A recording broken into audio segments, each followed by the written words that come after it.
Some of this stuff is only interesting to me. I don't know why. There's no sun up in the sky, stormy weather, since my gal and I ain't together. Now what happened was, when I was 8 or 9 years old, MGM decided that I was going to be the next Mickey Rooney, and they were going to put all their stuff behind, and I was going to be it.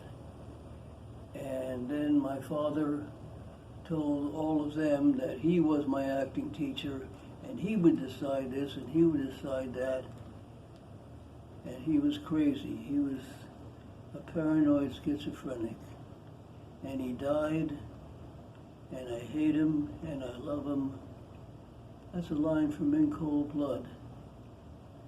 At the end, when Perry is they were gonna hang him.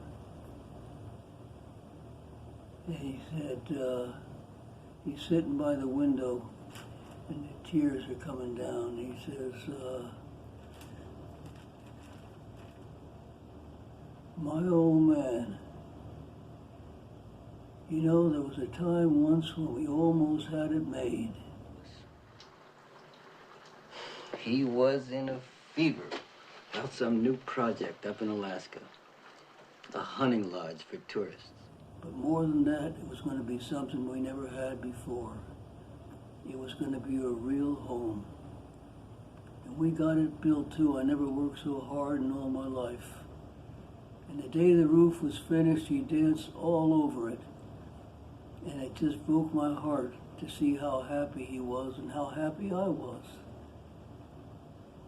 But no tourists ever came.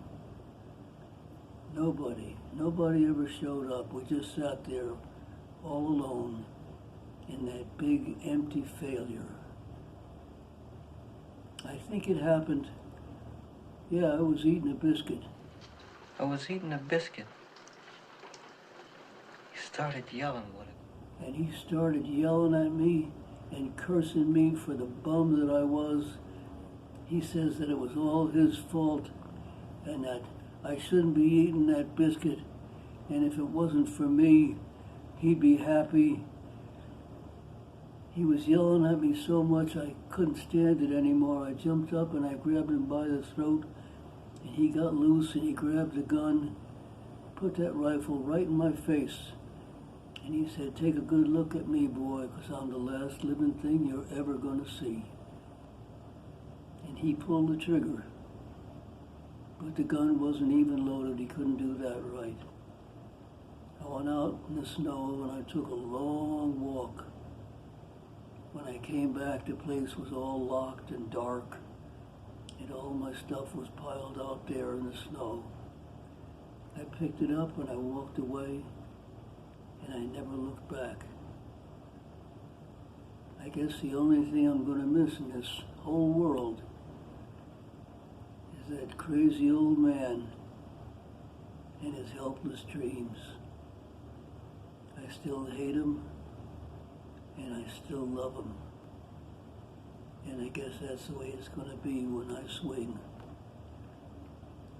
And I hope you come out there and be with me, because I'd like to have a friend when that door drops. That's a scene from In Cold Blood. Anyway, there's Angie Dickinson, one of the sweetest, best, most lovely people I ever knew in my life. That was Angie, me, and Richard Brooks. Richard Brooks directed Truman Capote's In Cold Blood, and we were there to honor him, and he and Angie almost got married at one time, so she was there, and we became good friends because she was the policewoman and I was Beretta. So we were the king and queen of television for a while. We actually hosted the Emmys, and I'd have had a miserable time except for her. So it wasn't a miserable time at all. It was a good time. the director of In Cold Blood, and that's me, and that's Scott Wilson, who just recently died. Everybody dies. And the line is getting shorter. And one of these days, you'll read about me.